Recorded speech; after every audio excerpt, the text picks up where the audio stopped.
Item ಯಾವುದೇ ಇರಲಿ try ಮಾಡಿ ಆಚಿ ಚಿಕನ್ ಮಸಾಲಾ. ಆಚಿ ಚಿಕನ್ ಮಸಾಲಾ. ನೇರವಾಗಿ ಚಿಕ್ಕಮಗಳೂರು ಕಡೆ ಹೋಗೋಣ. ಚಿಕ್ಕಮಗಳೂರಲ್ಲಿ ಹೋಟೆಲ್ಗಳಲ್ಲಿ ಹೆಂಗಿದೆಯೋ ಗೊತ್ತಿಲ್ಲ ಸಮಸ್ಯೆ, ಬಟ್ ಆಟೋ ಚಾಲಕರು ಪರದಾಡ್ತಿದ್ದಾರಂತೆ ಆಲ್ರೆಡಿ.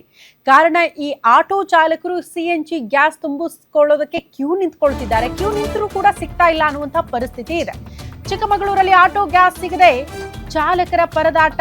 ಪಾಪ ಚಾಲಕರ ಪರಿಸ್ಥಿತಿ ಹೇಳ್ತಿರದ್ದು. ಗ್ಯಾಸ್ ಬಂಕ್ ಬಳಿ ಸಾಲು ಗಟ್ಟಿ ನಿಂತ್ಕೊಂಡಿದೆ ಅಂತೆ ನೋಡಿ. ಆಟೋಗಳು ಗ್ಯಾಸ್ ಸಿಗ್ತಾ ಇಲ್ಲ. ಬೇಲೂರು ರಸ್ತೆಯ ಗ್ಯಾಸ್ ಬಂಕ್ ಬಳಿ ಫುಲ್ ಕ್ಯೂ ಅಂತೆ. ಕ್ಯೂ ನಿಂತ್ಕೊಂಡಿದೆ ಆಟೋಗಳು. ಬಂಕ್ ಮಾಲೀಕರ ವಿರುದ್ಧ ಕೃತಕ ಅಭಾವ ಸೃಷ್ಟಿ ಆರೋಪ ಕೇಳೋದಕ್ಕೆ ಸಿಗ್ತಾ ಇದೆ. ಕೃತಕ ಅಭಾವ ಸೃಷ್ಟಿ ಮಾಡ್ತಿದ್ದಾರೆ ಅಂತ ಬಂಕ್ ಮಾಲೀಕರು 3 ದಿನಗಳಿಂದ ಬಂಕ್ ಕ್ಲೋಸ್ ಮಾಡಿದ್ದಾರೆ ಅಂತ ಗ್ರಾಹಕರು ಆಕ್ರೋಶ ಹೊರಹಾಕ್ತಿದ್ದಾರೆ. ಈಗ ಏಕಾಏಕಿ ಹೆಚ್ಚು ಬೆಲೆ ಕೇಳಿದ್ರೆ ಹೇಗೆ ಅನ್ನೋದನ್ನ ಪ್ರಶ್ನೆ ಮಾಡ್ತಿದ್ದಾರೆ.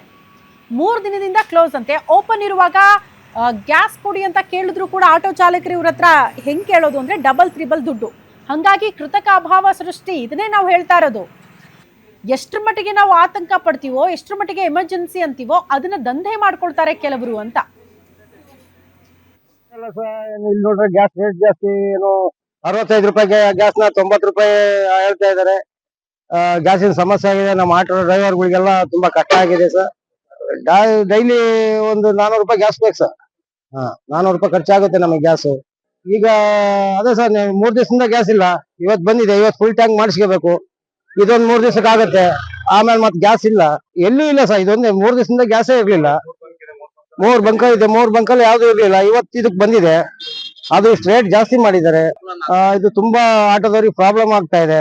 ಆಮೇಲೆ ಇಲ್ಲಿ ಬಾಡಿಗೆ ಹೊಡಿಯಕ್ಕೆ ಏನು ಮಾಮೂಲಿ ಬಾಡಿಗೆ ದುಡ್ಡು ಕೊಡಕ್ಕೆ ಏನೋ ಇಲ್ಲಿಂದ ಸರ್ಕಲ್ಗೆ ಹೋಗಕ್ಕೆ 40 ರೂಪಾಯಿ ಮೇಲೆ ಕೊಡೋದಿಲ್ಲ.